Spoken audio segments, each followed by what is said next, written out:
My credit cards were maxed out. We're kind of crazy. We had only known each other for 7 months. Pav and I actually ran off to a courthouse and eloped. We still have to have World War III. Now we're going to run out of water. Gen Z is old now. AI is really just getting off to the races right now. $1 trillion question, we'll just kick it off with this, is... What's up, everyone, and welcome to Legit AF. We're the husband and wife team and talk about real issues in a no BS way. We navigate the personal and the professional and how to build a successful life and career in the modern world. You can catch our podcast with new episodes every Tuesday morning across YouTube, Apple, Spotify, or pretty much anywhere where you can get a podcast. I'm Pav, alongside my incredible better half, Jenny. Jenny, how are you? I'm doing pretty well. Oh my gosh, it's our first one. This is our first one. I think, we gotta warm up a little bit and test the waters. The first time we've ever done anything like this. I know, it's going to be legit AF. So why did we decide to start a podcast together, and why should anybody listen to anything that we have to say? So I think for those that know us or have been following us for a while, it's no secret that Pav and I have a lot to say on a lot of different topics. And, we've kind of had this joke running in our household for the last few years that we should just kind of record our dinner conversations, right? Because we have such fascinating topics that we cover. Yeah. And sometimes those conversations actually get pretty heated. Like, we've had arguments at the dinner table over disagreements on a particular world issue or something like that. Yeah, I almost flipped the table over minimum wage that one time. I'm sure we'll cover that one of these days, sooner or later. But, I do think that we've got a lot to say because we've had really interesting careers. Obviously, I'm a VC. Yeah. Not a lot of women are VCs, about 5% of us. So holding strong for the 4 girls. And then you've done quite a lot too. Yeah. So I've been in the startup ecosystem for a decade and a half. I've built multiple companies. Gosh, I think throughout my career, easily hired at least 1,000 people, definitely somewhere around there. And been part of multiple exits. I had a company get acquired by WeWork, one that IPO'd, and one that got acquired by the New York Times. Yeah, I was a startup wife for a very long time. For better or for worse? Yeah, startup life, startup wife. Usually for worse. It's funny because now I'm doing so much with the startups, but yeah, I think that we just have been able to create an interesting pathway for folks that are new to our story. Pav and I actually ran off to a courthouse and eloped when I was in college. That's right. So we were kind of just kids. And what was our net worth when we got married? A negative number. I know that much. It was we were in debt. My credit cards were almost maxed out. And we had only known each other for 7 months before we went to the courthouse and eloped and got married. Yeah, we're kind of crazy. So I'm sure we'll get into that topic one of these episodes. But yeah, we've just kind of been making our way through this world, and somehow through a little bit of luck, a lot of hard work, we ended up in a position where we now kind of find ourselves talking about our story to a lot of people. And there's not a lot of young millennial couples that have been married as long as us that have been able to grow these careers, especially considering, well, you were born in a war-torn country and I come from a little small farm town. So pretty much every single thing about our story is very, very unlikely. And yet we're here. So we're coming up on 13 years. We're about to fill out our 13th year, right? And then start year 14. So this summer is going to be our 13-year wedding anniversary. So you were 21, I was 24. We were babies when we eloped. Yeah. So this is our kind of lucky 13 big endeavor for this year, I guess. So welcome to Legit AF. So do you want to dive into our first topic? Do you want to go over how we're going to do this? We're today going to be diving into Gen Beta. So for folks that are not familiar with Generation Beta, it is the new generation that just started this year as of just the beginning of January 1st. So I know everybody is always talking about Gen Z. How are we going to, start speaking to the younger audience? But the reality is Gen Z is old now. Yeah, I know. I still think of them as like Little babies. I mean, I still think of myself as a little baby most of the time. We're all just like babies in training. So Gen Beta is actually the new generation being born as of this year. It's actually comes after Gen Alpha, which was the generation that just ended in December. So that was the generation that is now in middle school and high school going towards Gen Z. My nephew actually is a Gen Alpha. And yeah, today's topic, we're going to be diving into what the world is going to look like and the macro shifts that we're going to be seeing over the next decade with this new generation. So I'm pulling this up from an NBC News article just to level set a little bit here. So Gen Beta is going to be born from 2025 this year to 2039. 2039. Can you believe it? We're talking about 2039. I mean, that's just not even a real number. Are we, when does Starfleet start? Oh, that's a good question. I don't know. We still have to have, for all the Trekkie nerds out there, we still have to have World War III. That hasn't happened yet. Oh, shoot. Okay. Or First Contact. Okay, which, we don't want, maybe we don't need Starfleet, which, by the way, fun fact, headquartered in San Francisco. So Gen Beta are the kids of millennials and Gen Z. Yes, Gen Z are having children now. I know. They're ultimately actually going to be about 16% of the global population. And when they are old enough to vote, oh my gosh, they are going to be voting for Gen Z politicians. Okay, great. That really puts things into perspective. That definitely makes me feel old. I know. We're still waiting for a non-octogenarian president here in the US. I was going to say Gen Z is just going to do all of their campaigning on TikTok, but we're already kind of living in that world. So, there's a lot of interesting shifts that are going to be happening. Obviously, both of us being in the tech industry, being futurists, I specialize in climate. This is a really timely topic because we're talking about how the next generation is going to inherit the earth, how the next generation is going to live, work, how they're going to be educated. I think, the $1 trillion question, we'll just kick it off with this, is AI is really just getting off to the races right now. And we are in this exponential curve of technology. I think most people a year ago were excited to hear about ChatGPT, this little niche, chatbot you could use. And now, we are on track for fully AI software engineers at Meta by the end of the year. So This is going to be the first AI generation. Yeah. I mean, they're going to be born into a world of AI. They're not going to know technology that doesn't have AI baked into everything that they do. I mean, like, I think about how we were raised, right? We grew up in an analog world as children and then transitioned into the digital age. So we kind of have this understanding of, okay, this is what the world used to look like. And now we're learning how to adapt into a digital world and use these digital tools. But even the digital tools that we were using functionally had to do everything yourself. You had to learn how to use tools. You had to do word processing. You're just typing on a computer versus typing on a typewriter, I think, to put it in the simplest form. This is something totally different, right? Technology is going to be doing everything for everybody. And they're going to be living in a world where a lot of the stuff is just automated away and they don't even have to think about it. I have an idea. I want to write something. I just ask my AI to do it for me. And I think that's just, I can barely comprehend how that world is going to work for Gen Beta. It's also kind of interesting, a millennial perspective, because you mentioned growing up in the analog world, and we're the last generation that had both, right? That's kind of, I think, when we go down in history and you look back on the milestones and hallmarks of each generation, the one thing that will define us in particular is that we had a pre-internet and post-internet existence, unlike anybody else. So what's fascinating to me is that they're saying that, at least 70%, and I think that that's a low ball, just to be clear, at least 70% of the education that Gen Beta is going to receive is going to be through AI.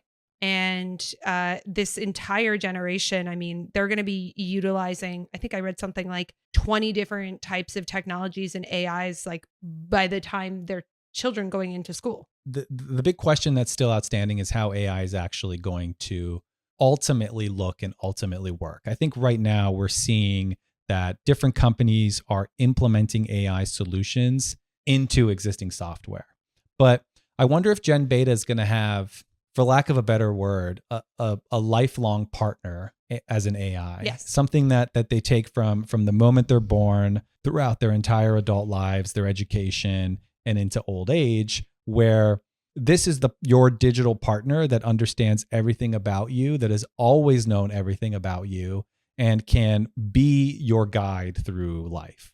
So, by the time you get to adulthood, this AI is going to understand what your strengths are. It's going to understand what your weaknesses are, and it's going to be able to adapt to you so that you can best navigate your environment. So it's easy to be pessimistic about AI and say, well, everyone's just going to get stupid because they're just using AI and they don't actually think. But I think that there's a ton of upside here. I mean, if you've got this digital version of yourself that you take everywhere you go, that understands you better than anybody else in the world is going to be able to understand you, how can you not flourish? How can you not be successful? Yeah, it's a digital twin, essentially, Yeah. right? And one of the things that we're kind of seeing coming out of the pandemic, which to adults might seem a little strange, but there's a lot of people that are increasingly making friends and even potentially boyfriends and girlfriends with digital people that aren't real. And so the concept of yes, I know. Digital people. I'm just making note of you saying that because we're already kind of having the conversation of, are these things alive? Are they sentient? Are they people? Yeah. It's really easy to see those lines blur. Okay. Side note, do you say please to the chat GPT? So I don't, and I recognize that means I'm Big gonna contention. be the first in line when Cyberdyne Skynet takes over. I get right down to business. So I open a new window if I'm using ChatGPT, and I immediately just dive right in. Do this for me. I need this. Give me these results. Okay. Well, we heard it firsthand from Sam's people. They recommend saying please. So just so y'all know, and I'm curious, feel free to share your thoughts with us, but I think you're supposed to be nice to the AI. Now, with that being said, for Gen Beta, they're definitely going to be nice to the AI because AI is going to be their friend. And to me, when you think about the workplace and you think about education, obviously having a friend that helps you get educated is really important. And I remember when I was a kid, we were learning about multiple intelligences. I don't know if anyone else ever covered that. So it's basically this wheel of 8 different types of intelligence. And they helped us all kind of understand, I think it was maybe like 12 or 13, which intelligences we shined in. And so some people are really good in verbal, some are really good in reading, some are really good in physical, kinetic, all that. And so the AI can assumably take the information that you are being given in your curriculum and adapt it to the way that you will best learn it. Like just between you and I, we both learn differently, just the two of us, right? Yeah.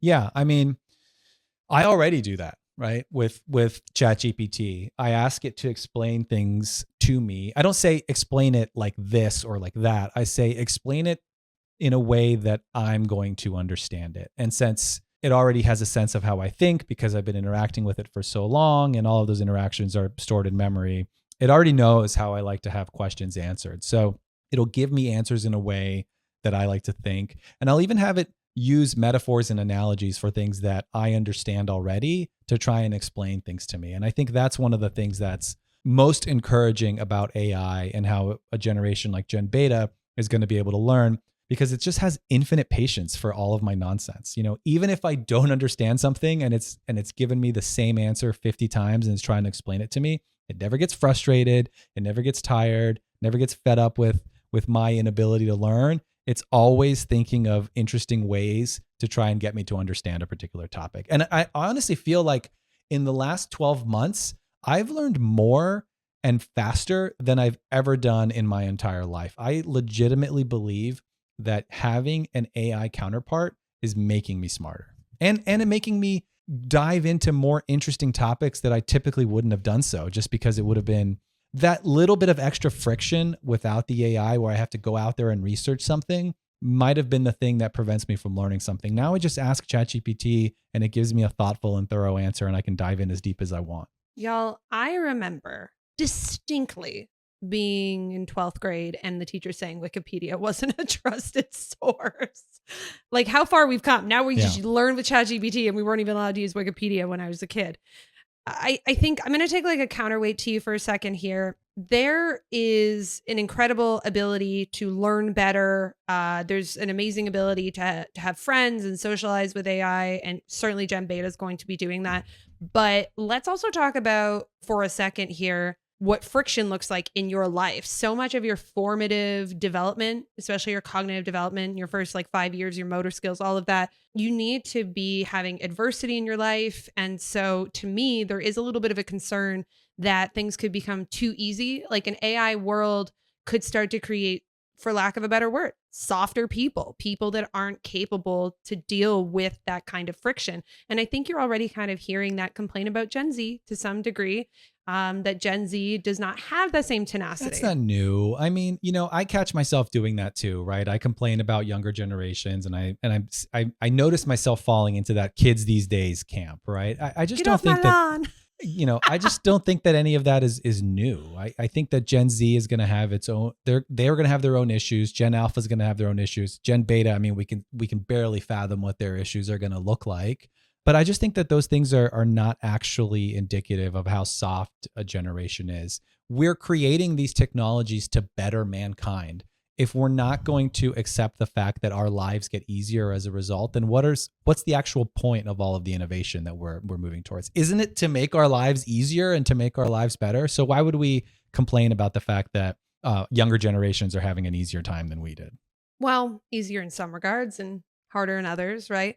I do think that there was an interesting post that went viral a few weeks back of Greg Eisenberg, and he was saying how he met a programmer at Stanford who literally in the middle of a sentence stopped and said that they were having trouble thinking because they were so used to using Chat GPT to complete their thoughts that they actually, in real life, in the analog world, as we call it, had a little bit of a stutter there. So yeah. And look, I think of it as technology is always a double-edged sword. It's got pros and it's got cons.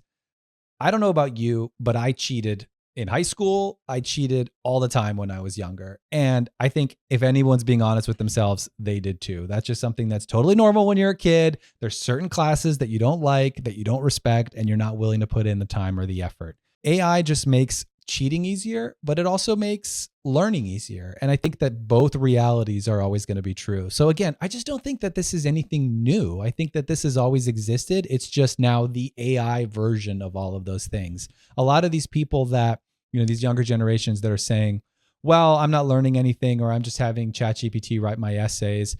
You can still sit down and learn about topics that you're interested about. It's just that those are the topics that they're not interested in. Like, you tend to put the least effort into the things that you don't care about. When you're in school, you're forced to take courses and be in classes that you don't care about. So you're not going to put in the effort. I just think it's an extension of stuff that's been around forever.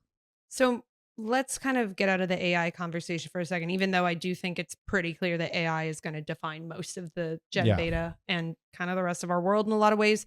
So how they're going to navigate other issues, obviously, the climate is a big one because they are going to be living in a world that is very different than prior generations. We know this for a fact.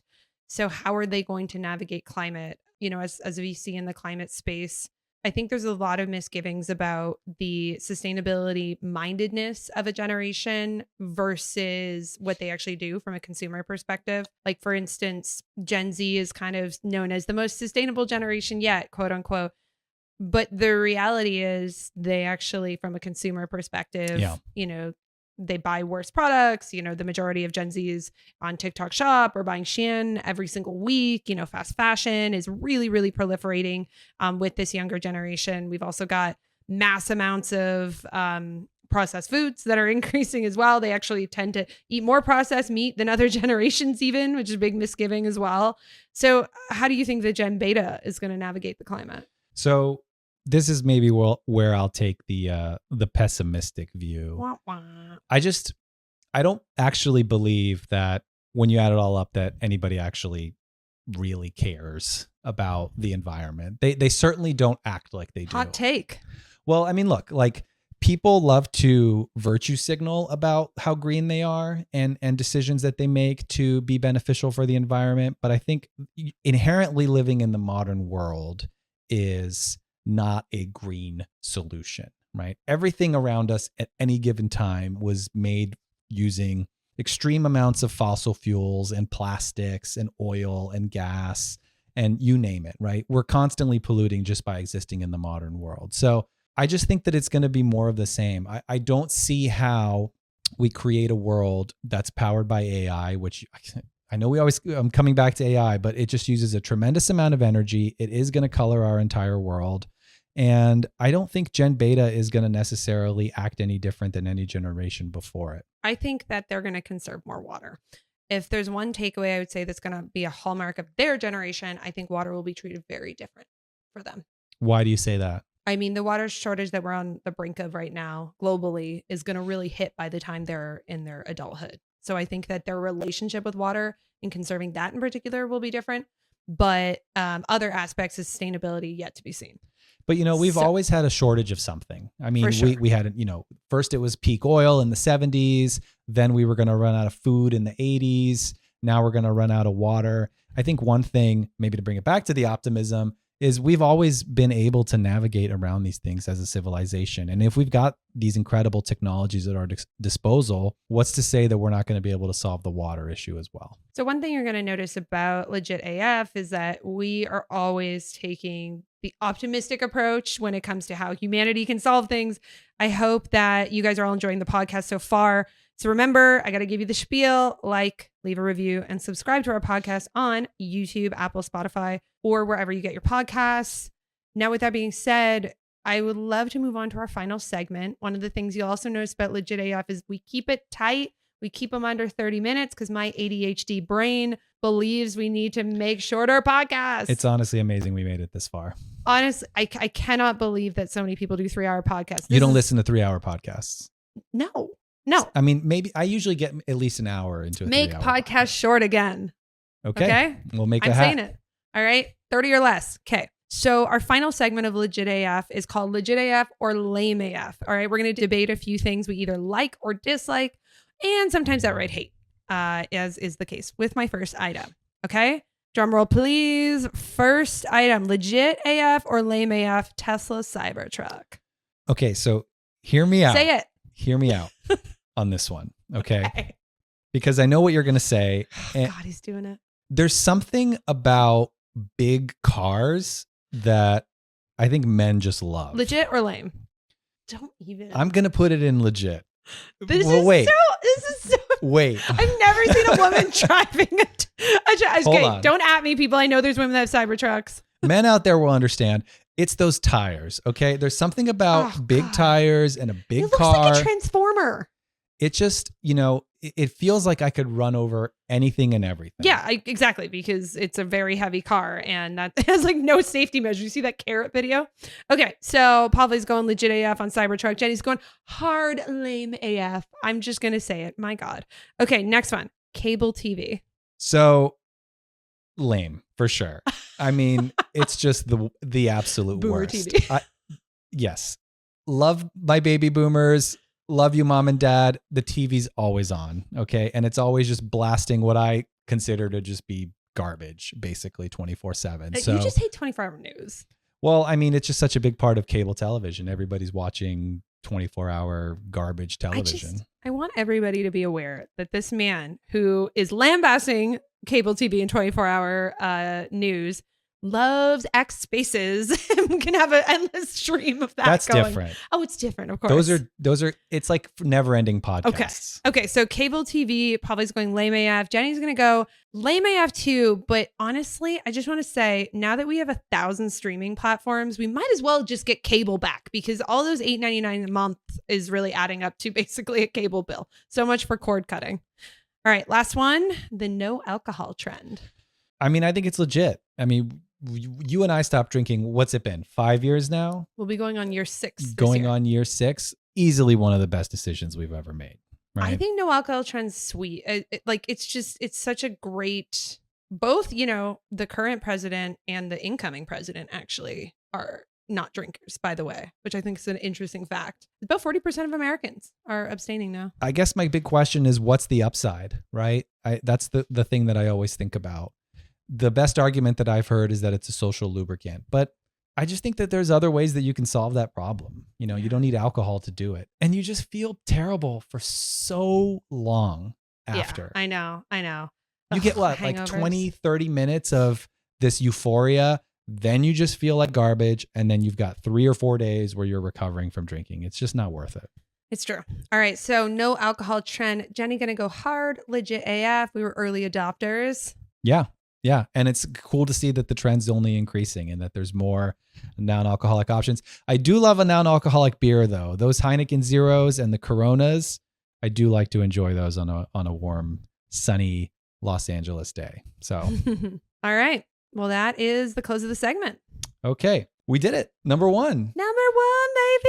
We kept it tight for y'all. We kept it tight. If you've got any comments or topics you want to see us cover, you can always follow us on LinkedIn, Instagram, TikTok, Facebook with it's at Legit AF Pod. That's where people can find us. Or you can drop us a line on the website, legitafpod.com. As always, we're going to be releasing new episodes every single Tuesday morning across YouTube, Apple, Spotify. Honestly, everywhere. People know how to do this, you know, wherever you get your podcasts, just do that. That's where you'll find us. Yeah. Wherever y'all are, we will be there. Thank you so much for joining us for our very first episode.